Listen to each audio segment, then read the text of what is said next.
Okay, so welcome back to part 2 of DIY irrigation. In this episode we're going to go through kind of finalizing everything for the irrigation system that I put in. So let's just jump right into it. What I'm doing here is cleaning up the PVC after I dry fit everything and made sure all my cuts were good. I'm just using a piece of sandpaper.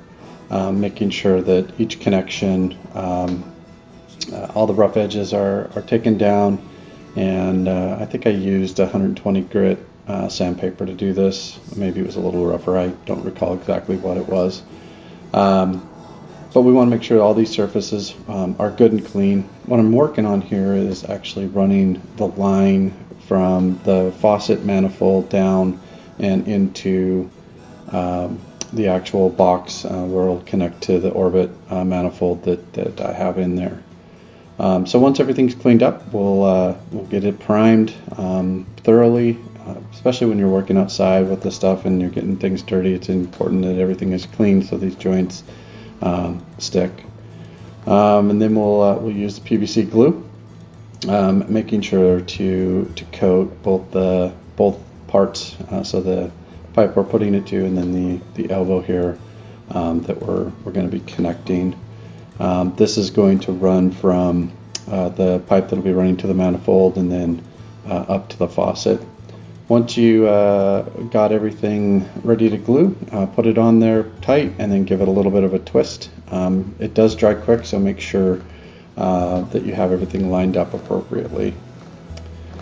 And then I've got the line run down to the manifold here, so I'm kind of putting it on the final touches where I'm going to connect the elbow into the actual faucet connection piece. The one thing you got to realize when you're working with glue and PVC and primer is I kind of got to be a little ambidextrous here, where you're going to be, you have to use the fingers and all your hands to get the glue on each one of the items, and so just do your best. It is messy, so make sure you're working over a space that you don't mind getting the glue or the primer on.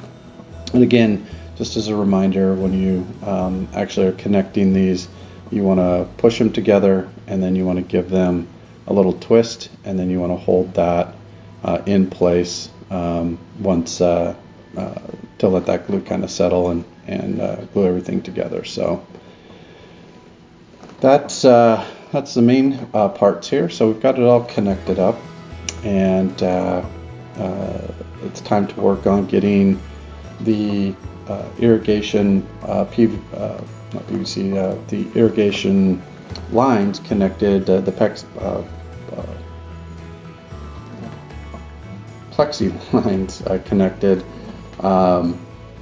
to the manifold valves here. So again, what I have is a nipple that actually threads on. I didn't show it, it's just threading, making sure I use some pipe dope, and then getting the PVC joint ready to go, primed and glued.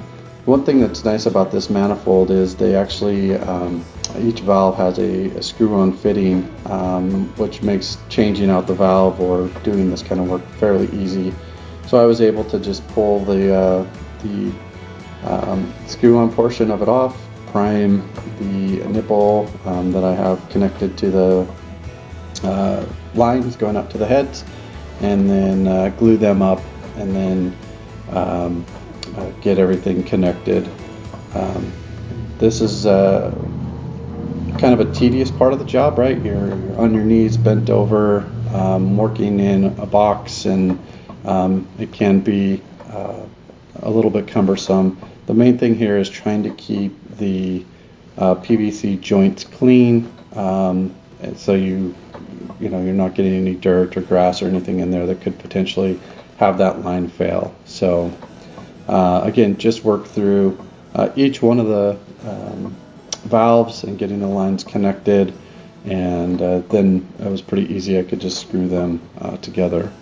So now you can kind of see them down there, all screwed in and ready to go. So now it's time to get power connected. I ran the power cord through. You could see kind of how I did that in part 1. So I'm just stripping back the cables and getting ready to connect all 6 valves. The irrigation electrical line that I chose had all 7 lines in my common, and so that made it pretty easy for me to get everything wired up. So it doesn't really matter what wire you use, as long as each valve has a common. So I'm just untangling all of these, and then I'll separate them out to have one line from each one of them. Doesn't matter which one, but they'll all be connected to one common, and that common will then be connected to, I chose the white line on my irrigation wiring to be common.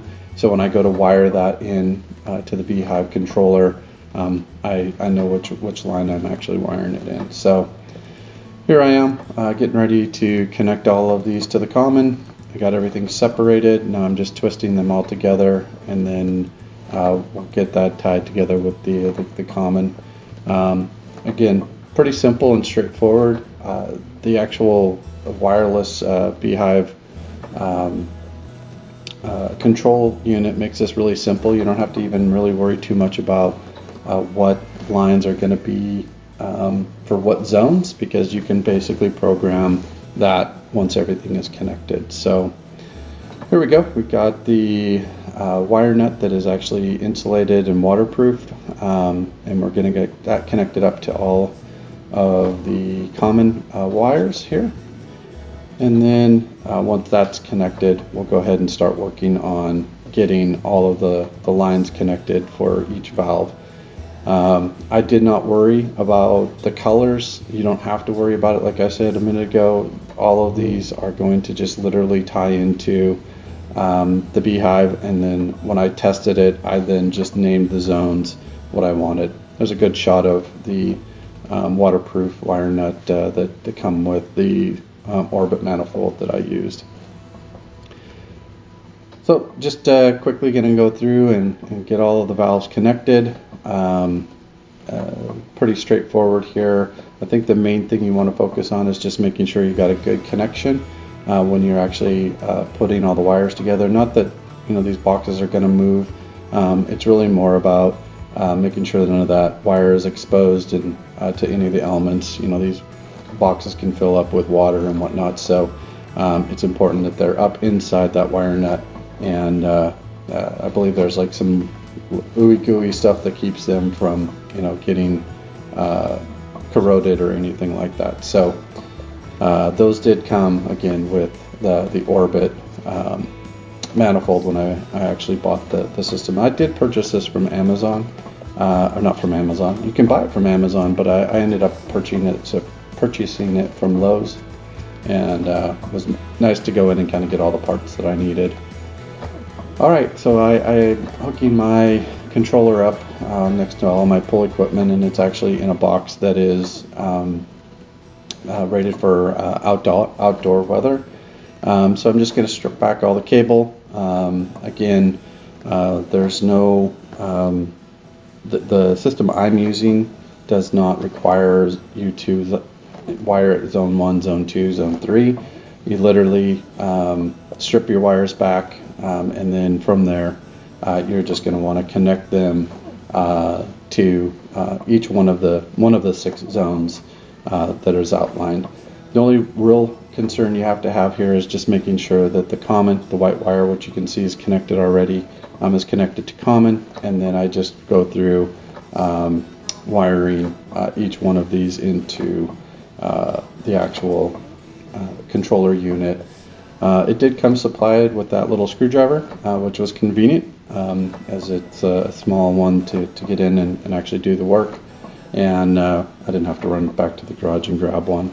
So I just loosened up all 6 of the zones here, or 6 of the lines here, so 1 through 6, and like I said, no worrying about what wire went to what zone. That was all done in the actual interface that you'll download once it's set up, or you can actually use If you're not going to be using your phone, you can just use the control unit itself to set everything up. So just make sure when you're actually connecting these up here that you're pushing the wire fully in there and then screwing that wire down so it doesn't pull out of it. So pretty straightforward when it comes to wiring this up. In fact, it might be one of the simplest things that I've installed. Now I do have a pole, and so I'm constantly working on my pole and dealing with these low voltage units all the time. But just take your time here. Again, the most important thing is that copper piece of the wire is all the way up into the unit, and then you're screwing that wire down tightly and firmly so that it can't actually pull loose. Really the only reason that could potentially pull loose is if for some reason when you're pushing the excess wire into the box, you kind of put too much pressure on it, or if you were maybe working around the area, you could potentially step on that cable and pull it. I did leave about 4 inches of extra black sheathing just in case I need to do any repairs in the future, and if I need to move something, you never know how things change in life. So I didn't need a whole bunch of extra, but I did leave enough for any kind of maintenance that may need to be done in the future when things change, or I have to change out pull equipment or something to that effect. All right, this I think is the last wire. We'll get that plugged in, and we'll be ready to kind of close up shop here and get this thing powered on. Actually, speaking of power, it's really important that you don't plug the unit in until after you have everything connected. So you can see I didn't have mine connected to my power source. All right, it's a couple days later, and I finally finished up putting in the irrigation system. So let me get you caught up on everything that's been done. So I'm in my pool area, and that's kind of where I did it. Let me flip the camera around. So you can see there's where I buried the new manifold, the orbit manifold, and then I've got it connected in temporarily for now until I get a tee off my main, and I'll bring that up from over here on the side. A lot of garbage from all of it. All my lines are buried. I'm gonna go get some nice topsoil to fill all this area in. The line for the controller unit is actually just mounted over here. I did an outdoor unit and just mounted it with all of my pull equipment. Got a power adapter cover so I could tie that in, and then the B-Hyve controller, which connects to my Wi-Fi. I've got just enough signal out here to run everything, and it's mounted to these metal posts, so can barely tell that it's really there. I also did some updates to some irrigation lines that needed to be replaced in here, and everything works really well. So I went from that manifold that mounted right onto the spigot, which went from a 1/2 inch and then reduced it down and made it a little bit tougher to run all my zones with max water pressure. And when I actually get the manifold connected directly to the main, I'll even pick up more because I'll be pulling in 3/4 inch to the manifold, which will give me a lot more pressure. But I've already seen a noticeable difference. Let me, while I'm talking here, okay, so I actually just pulled up and launched for my phone, but I can't do it at the same time when I'm talking. But I've, sorry about the road noise. School's just getting out. The water pressure is a lot better. So with the 3 heads that I have in here, I've got really nice coverage for all the Bermuda, and we're watering everything. So before, I had areas that just weren't going to get completely watered in, and so that made it a little bit more challenging when in the summer months, August, when it's 104, 105, I'd have to come out and do a lot of hand watering and hit those spots. So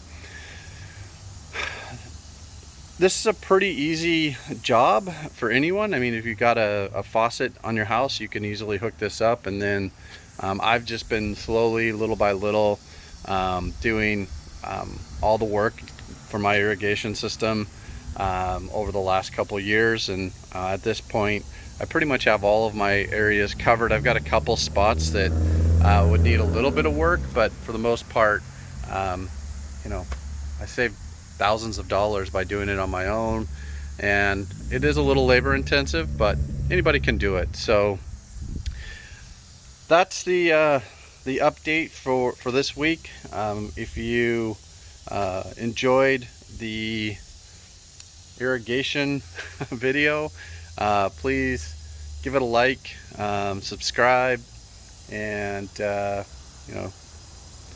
follow me for more updates on yard work and staying in the lawn. Until next week, I'll see you in the lawn.